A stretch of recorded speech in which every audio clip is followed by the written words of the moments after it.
قرآن مجید سورہ مریم اللہ تبارک و تعالیٰ نے اپنی قدرت کاملہ کا اظہار کرنا ہے کہ رب چاہے تو بغیر باپ کے بھی اولاد پیدا کر دیتا ہے، لیکن جس جگہ سے اس قدرت کا اظہار ہو رہا ہے، جس ذریعے سے لوگوں تک یہ بات پہنچ رہی ہے،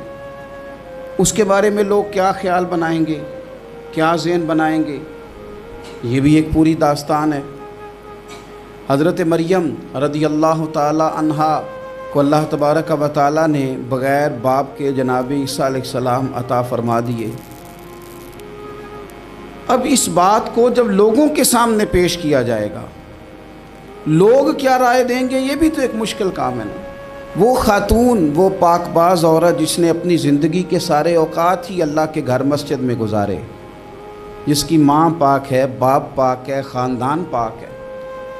اس خاتون کو بغیر باپ کے جب گود میں بچہ لے کے لوگوں کے سامنے جانا ہے تو کن رویوں کا سامنا کرنا ہے، یہ آپ سمجھ سکتے ہیں۔ کسی شاعر نے کہا تھا کہ الجھے الجھے بکھرے بکھرے روز و شب دیکھے گا کون، لوگ تیرا جرم دیکھیں گے سبب دیکھے گا کون۔ لوگ تو ظاہری حالات کو دیکھتے ہیں اور فیصلہ کر دیتے ہیں، سبب کیا ہوا تھا، وجہ کیا بنی تھی، تصویر کا دوسرا رخ کیا، اس پر تو غور ہی کوئی نہیں کرتا۔ اور پھر مخلوق تو فنکار ہے اس درجہ کے پل بھر میں، سنگے در کعبہ سے بھی اصنام تراشے، تم کون ہو کیا چیز ہے داغ کبابی۔ لوگوں نے تو مریم پہ بھی الزام تراشے، بڑے بڑے باعزت باوقار لوگ، اور ذرا سا کہیں کوئی نقطہ لوگوں کو نظر آتا ہے تو لوگ اس نقطے کو بہت بڑا قصہ بنا لیتے ہیں، بہت زیادہ داستان سرائی کرتے ہیں، نیک لوگوں کو بڑی تکلیف پہنچاتے ہیں۔ لیکن اگر وہ شخص سچا ہے اور اپنے رب کی بارگاہ میں وہ صاف ہے تو پھر اسے زیادہ وضاحتیں دینے کی ضرورت بھی نہیں، اور ویسے بھی جب لوگ بہت زیادہ مخالفت کر رہے ہوں تو وضاحتیں دینا کام بھی نہیں آتا، اس وقت صفائی دے کے انسان مزید الجھتا چلا جاتا ہے۔ حضرت مریم کی گود میں جناب عیسیٰ علیہ السلام تشریف لے آئے تو جناب مریم کو حکم تھا کہ آپ نے بولنا ہی نہیں، آپ نے بات ہی نہیں کرنی، آپ خاموش رہیں۔ وہ خاموش ہیں، بچہ پنگوڑے میں ہے، قوم کے سامنے ہے، تو قوم بڑے سخت نظروں سے دیکھتی ہے، بڑے سخت جملے کہتی ہے، اور انہوں نے کہا کہ مریم یہ بچہ کہاں سے آ گیا، آپ بھی نیک، آپ کا باپ بھی نیک۔ تو جناب مریم نے کیا کہا، قرآن مجید سورہ مریم کی آیت نمبر 29 دیکھیے، فَأَشَارَتْ إِلَيْهِ، تو جناب مریم نے نا پنگوڑے کی طرف اشارہ کیا، جناب عیسیٰ کی طرف اشارہ کیا، توجہ ادھر کی، فَأَشَارَتْ إِلَيْهِ، بچے کی طرف اشارہ کیا، گویا اس سے پوچھ لے تو قوم کیا کہتی ہے۔ انہوں نے کہا قَالُوا كَيْفَ نُكَلِّمُ مَنْ كَانَ فِي الْمَهْدِ صَبِيًّا، یہ کیسے بات کرے گا، یہ تو پنگوڑے میں بچہ ہے۔ پنگوڑے میں بچے بھی کبھی بولے ہیں، وہ بولتے ہیں بھائی، پر جب رب چاہے، اور جب اللہ اپنے بندوں کو صاف کرنا چاہے، اور جب رب اپنے بندوں کی عزتوں کا محافظ بنے تو بچے پنگوڑوں میں بھی بولتے ہیں۔ جناب یوسف کے لیے بھی بولا تھا، جناب عیسیٰ بھی پنگوڑے میں بولے تھے، جناب جریج کے لیے بھی بولا تھا، بچے بولتے ہیں، لیکن کب، جب رب چاہے۔ کیسے بولے گا، یہ تو پنگوڑے میں ہے۔ لیکن جب انہوں نے دیکھا نا بچے کی جانب، آپ نے منہ سے نہیں کہا، وہاں تو حکم تھا چپ رہنا ہے، وہ خاموش تھی، پنگوڑے کی طرف اشارہ کر کے کہا اس سے پوچھ لو جو پنگوڑے میں ہے۔ تو جناب عیسیٰ پنگوڑے سے بولے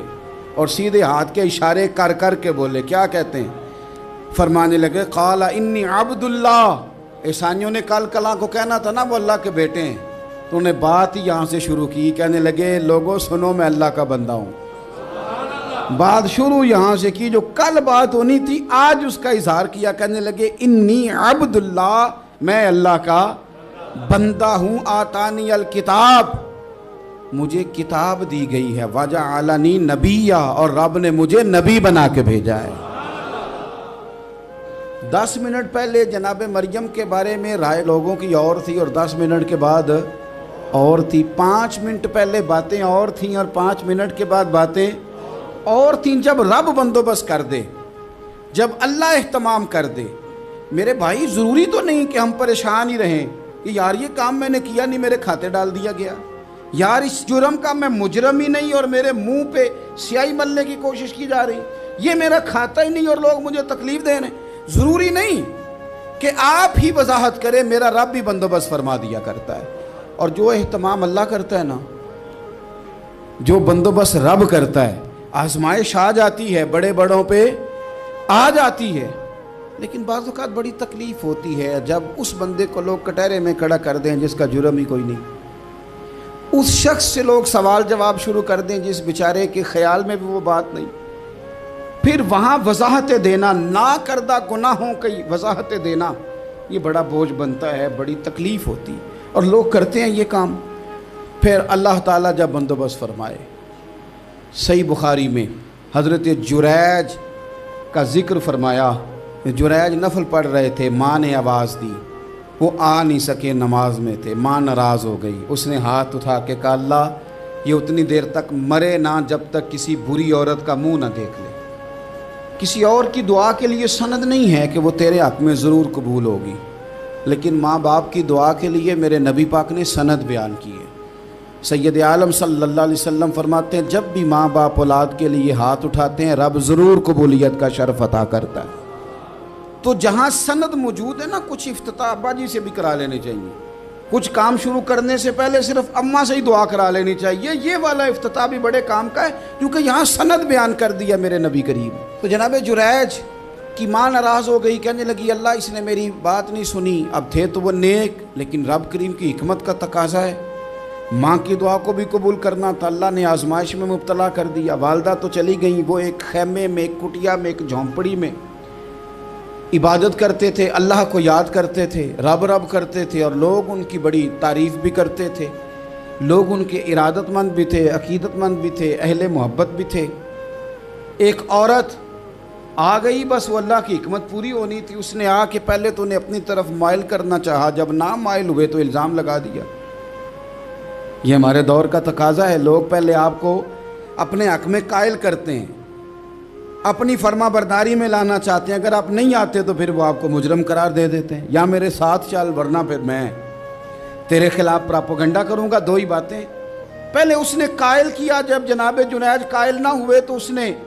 قریب ایک چرواہا تھا، اس چرواہے کے ساتھ جا کے منہ کالا کیا،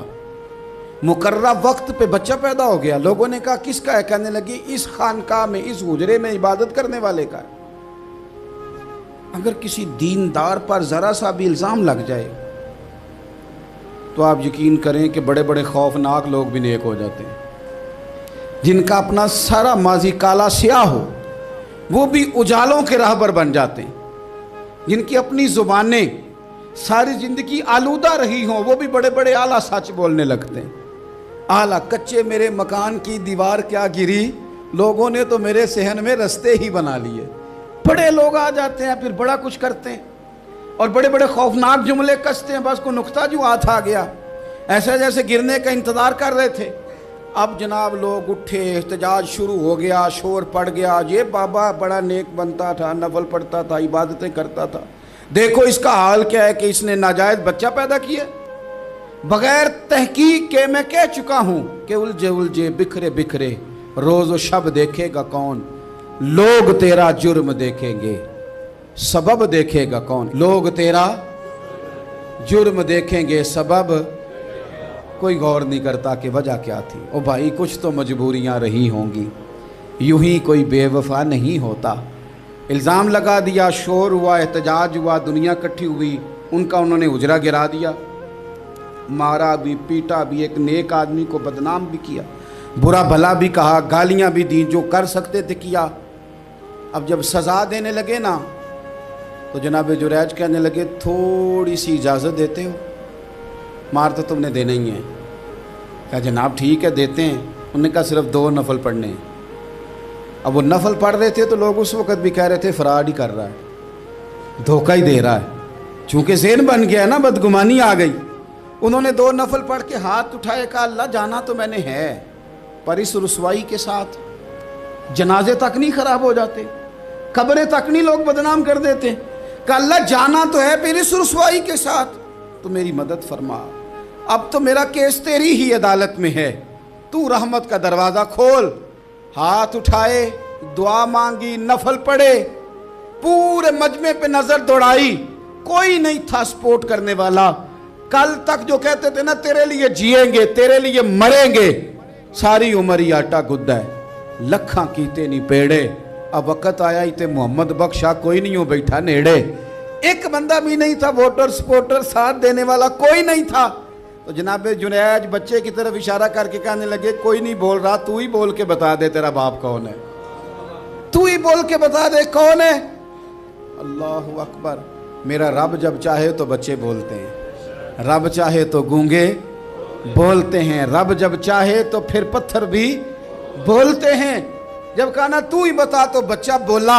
اور بول کے کہنے لگا میرا باپ جریج نہیں، میرا تو وہ ہے جو بکریاں چرانے والا ہے، وہ میرا باپ. جب رب کریم نے توفیق دی تو بچہ بول پڑا. جب رب بندوبست کرتا ہے کسی کی عزت کی حفاظت کا تو پھر کوئی اسے رسوا کر سکتا. یاد رکھنا جب رب محافظ ہو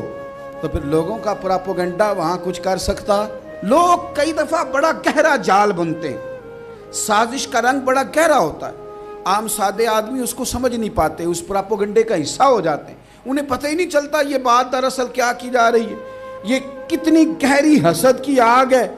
جس کو لوگ بغض کے ساتھ ہوا دے رہے ہیں، اپنی عداوت کے ساتھ اس کو زیادہ جلا رہے ہیں.